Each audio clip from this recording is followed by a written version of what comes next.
They're not there to do service to the gaming world or anything like that. Well, they do service to the gaming world by listening to our suggestions. Well, some people think that they don't listen to our suggestions, but they do. Like, but the title update they put up has got so many fixes in they hadn't said to anyone about.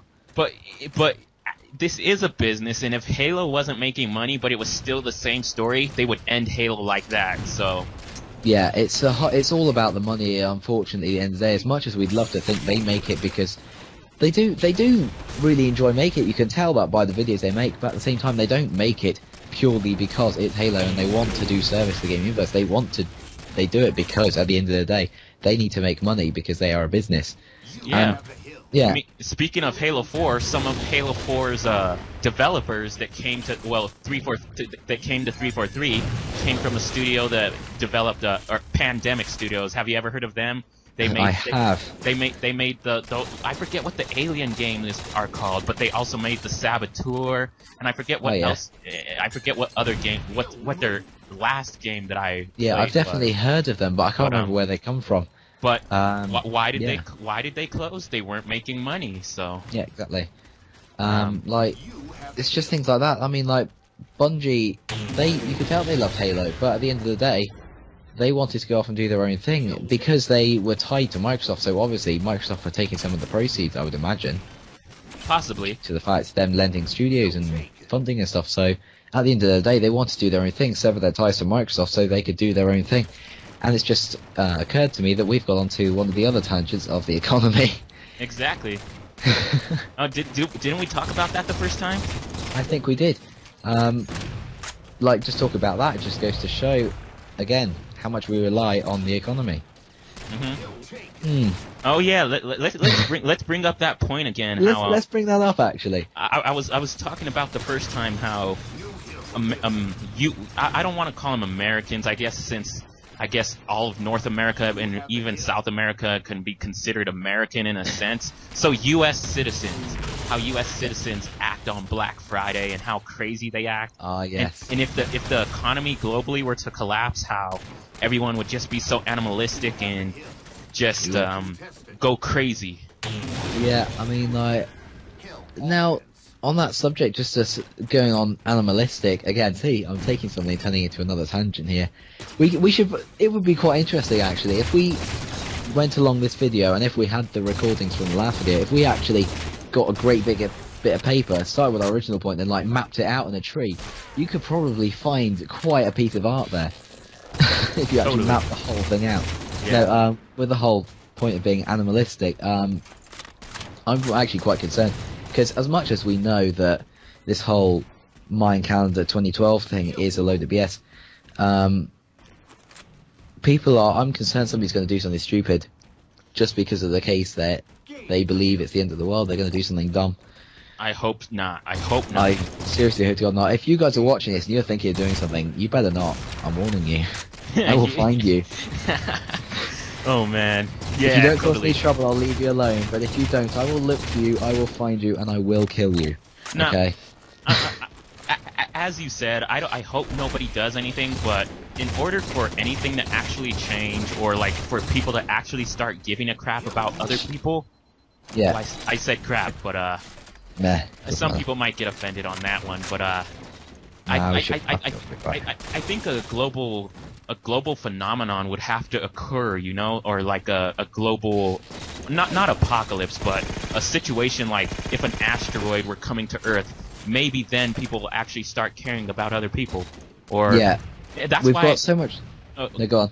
That's why I enjoy the things like the zombie apocalypse, you know. Like, I know zombie apocalypse will never happen in the science fiction standpoint, but yeah, I know what you mean. People are ousted in these movies and TV shows about zombies. They're ousted and they're forced to actually do things that are out of their comfort zone, and that's why I like those things.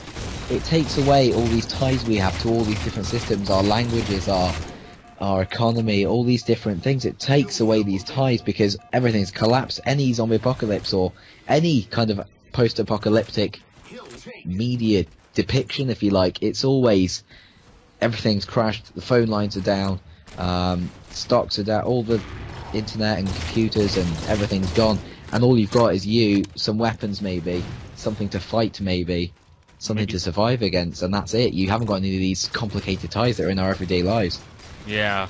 Oh, speaking of complicated ties, like I said in the first time, how I know I'm naive to the sense and that money is everything. Well, but what did I say in the first one? That money isn't everything, you know?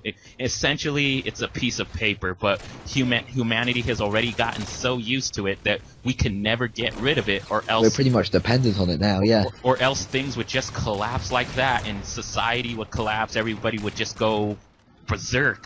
Yeah, oh, man. And thinking about that, actually, yeah, going on to the other tangent we had before from that is, that's how communism starts, and communism, as far as go through when I did my Cold War course, it goes to show that this whole idea of, as much as I'd like to do away with money and just have a society where people make things and give each other things just because they're nice people and they want the world to function fine, it doesn't work with humanity, because like with the Cold War, the Russians went, oh yeah, this is a great thing, communism, we're all equal and everything, but no, there was still a hierarchy of people. Everyone wasn't equal as such. You had the top dogs who were in charge of running everything, and then you had all the citizens who were dying of hunger and starvation and everything, and like the whole world saw it for what it was.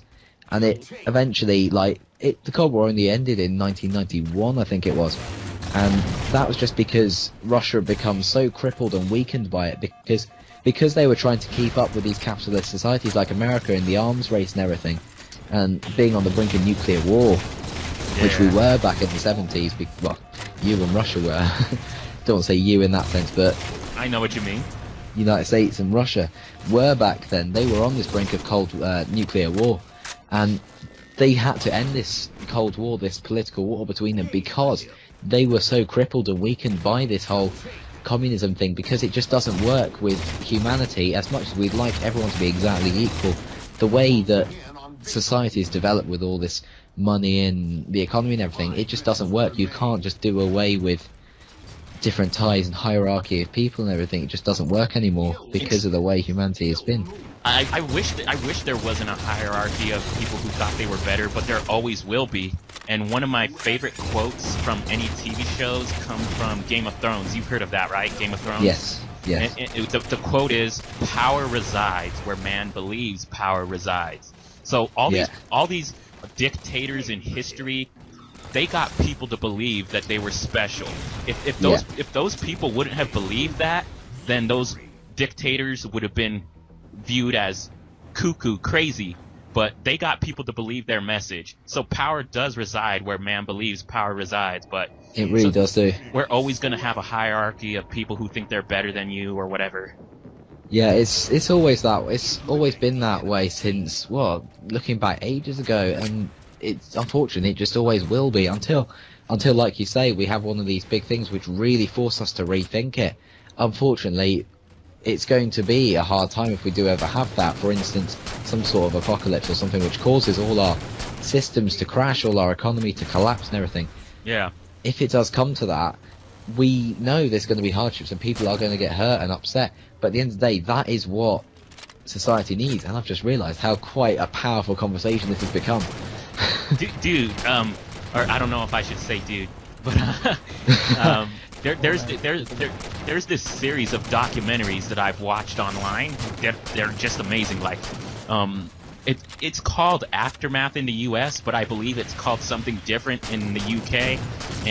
But basically, Aftermath, if oil were to completely disappear, or if this is a big thing. Or if the sun, like, it's expected to do it in 5 billion years or so, but if the sun right now, with humanity how it is right now, were to start dying, right, and expand, and everything were to get hotter, how would people react? Do you know what I mean? It would take one of these events in order for people to actually get their stuff together. Yeah, I mean, just to sort of rethink everything. I mean, like, one of the tutor groups in my sixth form, oh god, we're getting onto schooling now and the schooling systems. I don't even think it's worth bringing it up, because we're just going to confuse each other with the schooling systems, because I'm still lost by it. But they were doing this tutor group assembly. Tutor groups are just like, I don't know if you call it forms in America, maybe, or assembly? I don't know.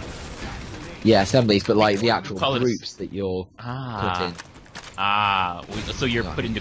I get what you're saying. Yeah, Like groups. registration groups, but yeah, they do their own assemblies and things. And one that I was involved in making, it was based upon a video. I don't know what it was, but it was just showing how much we actually, I don't want to say put on the internet as such, but like, because we're so reliant on the internet now, a lot of shopping is on the internet, a lot of information is put on the internet, social networking sites, we're hidden behind all these different avatars. Right now, we're two people hidden behind two different, you know, avatars that have got sort of no relation to our, well, they do have relation to our personal lives, but you know what I mean, we are voices and gamers behind these sort of internet unknowns, and it just goes to show the amount of things that we put on the internet. Eventually we're going to have to start rethinking things, because governments and things are getting involved with the internet. Obama's original campaign, when just before he got elected for the first time, his whole thing, he started some sort of Twitter campaign, I think it was. I don't really follow American politics that well, but he started this, was it Yes We Can campaign or something?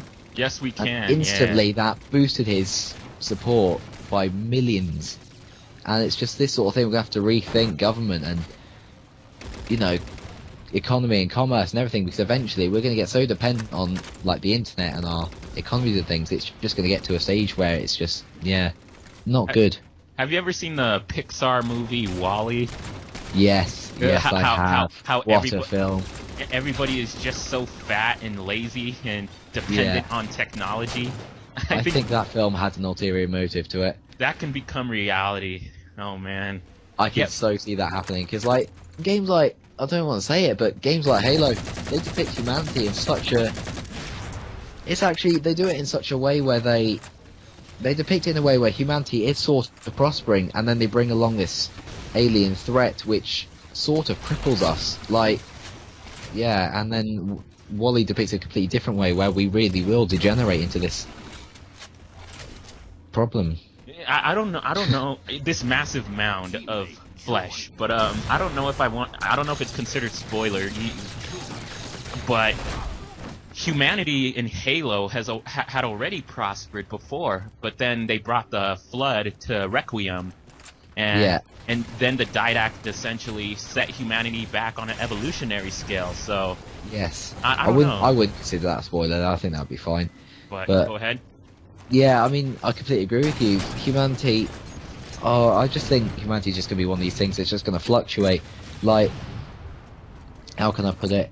I'm studying a philosophy course at the moment, which is probably why I'm getting onto such philosophical, well, not philosophical topics, but like, I like philosophical topics. Discussions, so. Yeah, they're like, we were getting onto a subject, it was to do with these crazy theories that we're dealing with, things like, you might have heard of Freud before. Yes, yes. Yeah, get onto these crazy theories, but there's like ones using the Bible and depictions of all sorts of random stuff, that humanity has this system where it will sort of begin to prosper, and then it'll reach a certain point and then have a fall. Just like I think they took the Bible as a direct example, saying that what happened is that they reached this peak of perfection at the very beginning in the creation, and then they reached this point where they got tempted, Adam and Eve with the apple, and they got tempted and they bit this apple, and then they were pushed right down to the bottom again and forced to work their way back up, which is where we are at the moment. And his theory is that, this isn't Freud, but like philosophers like this, there's this one who believes that it is eventually, like in the near future, going to collapse again. We're going to reach the bottom again after they had been tempted by this apple back those thousands of years ago. And it seems to be this, they seem to think there's going to be this constant scale. I don't know where else I've seen it. It's sort of ringing a bell in the back of my mind saying I've heard this before somewhere else, like a game or a film or something. But it's going to keep rising to this point and have an instant drop and then slowly build up and then drop again and keep going in that way. It'll be interesting. Well, we wouldn't know if it happened because we would be set back, but yeah, or possibly even dead. But yeah, me personally, with my stuff, my thinking about that, if there were evidence that it were actually happening, then I would give it credence. But me personally, I don't think that's the case. I think nor do I. Like I say, I think a lot of the theories we're discussing are quite crazy theories. It's very interesting theory. I like it, but it makes me feel. I guess that's going into controversial things. So I'll just say this quickly. It makes me feel gushy I guess Yes. when you think about that kind of stuff like that. But unless there is evidence for it, I don't give it much. Yeah, time I see of what day. you mean. Yeah, like I mean, some of these theories we study though are crazy. We've got this one where he's got this idea, and this one is completely and utter rubbish. But he seems to think it's really clever, and a lot of people seem to think it's really clever, and a lot of people also seem to think it's utter rubbish. And I think you'll probably enjoy this one. Is that his original point is that we get this idea of God from the fact that we're human. So if you go out and ask a lot of people, they'll say, oh, what does God look like? It says, oh, guy with a very long grey beard and white robes and that. And because we're human, we picture him as this sort of sagely human being. But he's saying if spiders were to have this concept of God, they would picture it as a giant spider, wouldn't they? Yeah. So there he's saying, first of all, the first point he's saying is that just because our image of God is this compassionate human being, he doesn't have to be. He could be anything, and he's then using these two crossing points to argue we could be believing in a God we think is a sagely human being who loves us, but the real reason why there's evil in the world is because the fact that just because we believe in a God that looks like a human doesn't mean there is. It could, for all we know, be this spider god, the god of these spiders, and it could actually just be a very big spider with good powers. And he's arguing from there that the world is somehow a giant spiderweb spun from the abdomen of this spider god, which I think is utter rubbish. Me as well. I don't see where it comes from, but it just made me laugh so much because he's just like, I don't even know how you'd come up with that. I can see his point in saying that just because we picture this god as this human being, it could just, for all we know, be some sort of spider god. But then to bring it into this utter rubbish, yeah. It's quite perplexing, but yeah, it is. like I said, man, that whole thing, I need evidence. Yeah. But I guess I don't know. I'll tell you something after we finish the recording, but we've been going on for what, 40 minutes now, so. Ouch. That's going to be one hell of an upload. I'll probably split this, me personally, into 2 videos or something, but. Yeah. I think the first one's going to be intro/partnership intro, and then part 2 is rambling. And Halo talk, but any other ramblings really we can get into?